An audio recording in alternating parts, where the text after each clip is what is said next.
Hello friends, welcome back to my channel সন্তোষীর এপিডি। তোমরা সবাই কেমন আছো? আই হোপ তোমরা সবাই খুব ভালো আছো, আমিও খুব ভালো আছি।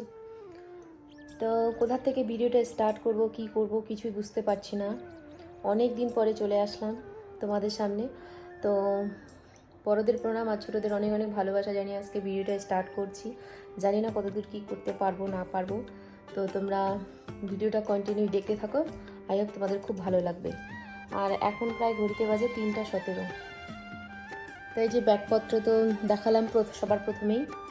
তো কোথায় যাচ্ছি না যাচ্ছি পুরো ব্লগটা দেখবে, তোমরা অবশ্যই বুঝতে পারবে। মানে আজকে পুরো কথাবার্তা আমার আটকে যাচ্ছে, অনেক দিন পরে আসলাম তো তোমাদের সামনে, তাই জন্য। তো চলো দিনটা শুরু করি। তো এই যে দেখো, আমি বাড়ির থেকে যখন বেরিয়ে পড়ছি তখন দেখছি এরা আমার পিছু পিছু চলে আসছে। এরা আমাদের বাড়িতেই হয়েছে কিছুদিন আগে। তো এরা এতটা কিউট কি বলি। তো এদেরকে টাটা করছিলাম আর এরা আমার সাথে একটু আসছিল। তো এই যে যাই হোক, এখন বেরিয়ে পড়বো। এই যে আমি টুপিটা লাগাবো না, কারণ টুপিটা একটু লাগালে আমার চাদরটা নেওয়া হয় না, তো তাই জন্য। তো এই যে বেরিয়ে পড়েছি, আমার সাথে আমাকে নিয়ে যাচ্ছে আমার দাদা। তো যাই হোক, এই যে কী কুয়াশা পড়েছে দেখো। এখন কিন্তু তোমার 3:30 মতন বাজে, তাতে এত কুয়াশা। তো যাই হোক, পৌঁছে গেছি। বুঝতেই পারছো, কিছু বুঝতে পারছো না, বুঝবে কী করে, আমি তো ভিডিও দেই না। তো যাই হোক, এই যে আমি চলে এসেছি বাড়িতে, আজকে শ্বশুরবাড়িতে আসলাম। তো শ্বশুরবাড়িতে কিসের জন্য আসলাম, কেন আসলাম, ধীরে ধীরে সব তোমাদের সাথে শেয়ার করব। তো তোমরা তোমরা কি আমার কিছু পাড়া প্রতিবেশী বা কিছু আমার ফ্রেন্ড বা যাই হোক কিছু আত্মীয় স্বজন আছে যারা ওদের মনে অনেক অনেক কৌতূহল, জানার ইচ্ছে যে আমি শ্বশুরবাড়িতে কেন থাকি না, বাপের বাড়িতেই কেন থাকি, অনেক ধরনের প্রশ্ন আছে। তো তোমাদের আমি ধীরে ধীরে সব কিছু জানাবো। তো তার জন্য একটু ধৈর্য ধরতে হবে। যাই হোক, এখন আমি বাড়ি এসেই দেখো দাদা চলে গেছে আমাকে ছেড়ে দিয়ে। আর এই যে বিছানাপত্র, এগুলো তো আমি যেহেতু থাকি না বাড়িতে, তো এগুলো একটু গোছাতে হবে। আজকে পুরোপুরি গোছাবো না, আজকে যতটুকু শোয়ার মতো যোগ্যতা করে তুলতে হবে, তারপরে পরে আস্তে আস্তে আমি সব কিছু ঠিক করব। তো এই যে দেখতে পাচ্ছ এখন বেড কভারটা, এই বেড কভারটা পেতে রেখে গেছিলাম, কিন্তু এটা এখন তো শোবো না, এখন চেঞ্জ করব আর কি। তো আজকে কি বলবো, কোথা থেকে কি করব, কিছুই বুঝে উঠতে পারতেছি না। যাই হোক, আমি কিন্তু ড্রেসটা চেঞ্জ করব না এখন, ওরকম করে আগে যেটা পরে আসছি ওটা পরে আগে সব কিছু দেখি, এগুলো ঠিকঠাক একটু গুছিয়ে নিই। এখন কিন্তু বাইরে প্রায় সন্ধ্যা হয়ে গেছে, যেহেতু এখন ঠান্ডার দিন, তাড়াতাড়ি সন্ধ্যা হয়ে যায়। তো সন্ধ্যা হয়ে যাচ্ছে, সন্ধ্যা হয়ে গেছে অলরেডি। তো বাড়িতে আসলাম যখন, বাড়িতে এসে দেখি আবার বাবা মা বাড়িতে নেই, আমার শ্বশুর বাড়িতে নেই, আমার বড় ননসের বাড়ি গেছে একটু, ওরা আবার বাড়িতে নেই, তো সেই জন্য ওই বাড়িতে একটু দেখা করতে গেছে। তো যাই হোক, এই প্লাস্টিক সব কিছু আমি এখন তুলে রাখবো, তার কারণ ঠান্ডার দিন এই প্লাস্টিকের মধ্যে শোয়া যাবে না। আর প্লাস্টিকের মধ্যে শোয়া যাবে ঠিক, তার উপর অনেক কিছু পেতে শুতে হবে, তো সেগুলো আমি বের করবো না, এত কিছু আমি ধুতে পারবো না তার জন্য। তো এই যে দেখো, একটু ভেজা ভেজা মনে হচ্ছে, ওটা ভেজা না অ্যাকচুয়ালি, কি আমি জানি না। তো যখন আমার হাজব্যান্ড বাড়িতে আসবে তখন একটা রোদে দিয়ে আর কি, রোদে দিলেই ঠিক হয়ে যাবে হয়তো। তো দেখতে থাকো আমার কাজবাজগুলো আজকে। তারপরে এখানে এখন শ্বশুরবাড়ি যেহেতু চলে আসছি, তো এখন ধীরে ধীরে সব কিছু, বেশি দিনের জন্য আসিনি, প্রায় 1 সপ্তাহ 10 দিনের মতো জন্য এসেছি।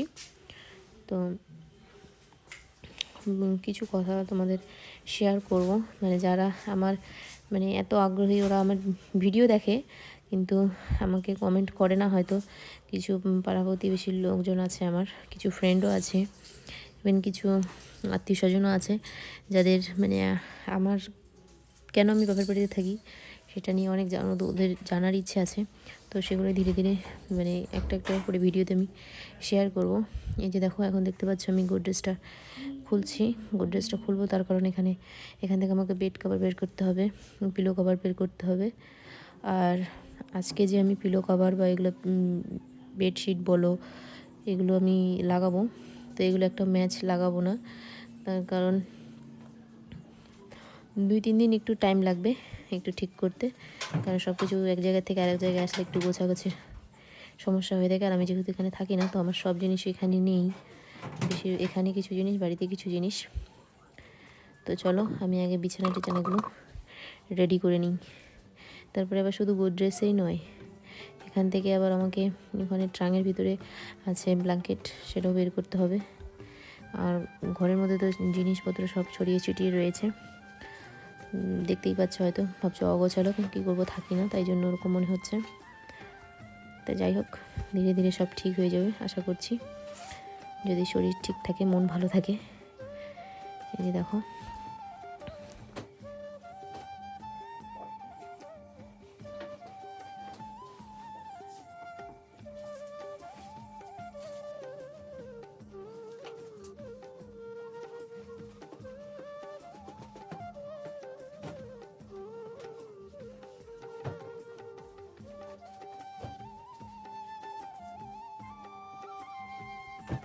হ্যাঁ ঠিক, তবে শুধু সেগুলো শেয়ার করব না, আমি এই যে এতদিন প্রায় রেগুলার কেন ভিডিও দেইনি, মাঝে সাঝে দিতাম, আবার দিতাম না কখনো।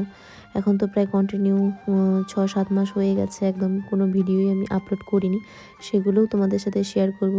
অনেক অনেক দুর্ঘটনাও ঘটে গেছে এই 2023টা, তো 2024-এ আবার নতুন করে শুরু করতে চাচ্ছি।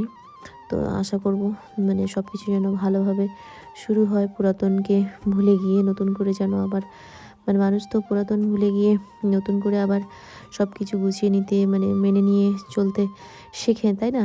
তো সেটা আমিও চেষ্টা করব, তোমরা পাশে থেকো, আর তোমরা যদি পাশে থেকো তাহলে আমি অবশ্যই পারবো। তো এই যে ফাইনালি গোছানো কমপ্লিট, মানে যতটুকু পেরেছি ততটুকুই গুছিলাম, একদম কমপ্লিট বললে হবে না, কারণ ঘর তো অগোছালো হয়ে রয়েছে পুরো। আর এই জায়গাগুলো দেখো, এই জায়গাগুলো এরকম থাকবে, কালকে একবারে ঠিক করব। আর এই দেখো আমার বিছানাটা কেমন লাগলো অবশ্যই কমেন্ট করে জানাবে। এই যে এখন ঝাড় দেবো, তো আমার ঝাড়টা দেওয়া কমপ্লিট করে দেখলাম যে গ্যাস শেষ হয়ে গেছে। তারপরে দুধটাও জাল দেওয়া হয়নি, দুধ আর সাথে একটু চা বানিয়ে নেব।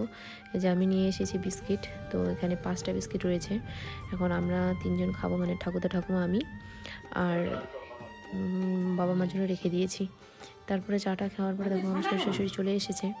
তারপরে আমার হাজব্যান্ড ফোন করেছিল, তো মা ওই যে কথা বলছে, আর আমি এখানে শুয়ে আছি, মানে শুয়ে কথা বলছিলাম। তো মাকে দিলাম, ও বললো যে একটু মাকে দাও। তারপরে আমার শ্বশুরমশাই আজকে রান্না করেছে, এটাকে দেখে বুঝতেই পারছো এটা কি, এটা কিন্তু চিকেন নয়, এটা মাটনের। তো খাওয়া দাওয়া হয়ে গেছে, আমাদের খাওয়া দাওয়া একদম কমপ্লিট হয়ে গেছে। এখন আমি দেখতেই পাচ্ছ ঘরে চলে এসেছি, আর হাতে পায়ে তেলও দিয়ে নিয়েছি, এখন জাস্ট ঘুমাবো। তো তোমাদের ভিডিওটা কেমন লাগলো অবশ্যই কমেন্ট করে জানাবে, আর যদি ভালো লাগে তাহলে প্লিজ একটা লাইক দিও, চ্যানেলটিকে সাবস্ক্রাইব করে পাশে থেকো। টাটা, কালকে আবার দেখা হচ্ছে নতুন কোনো একটা ব্লগের সাথে। Tata, bye bye.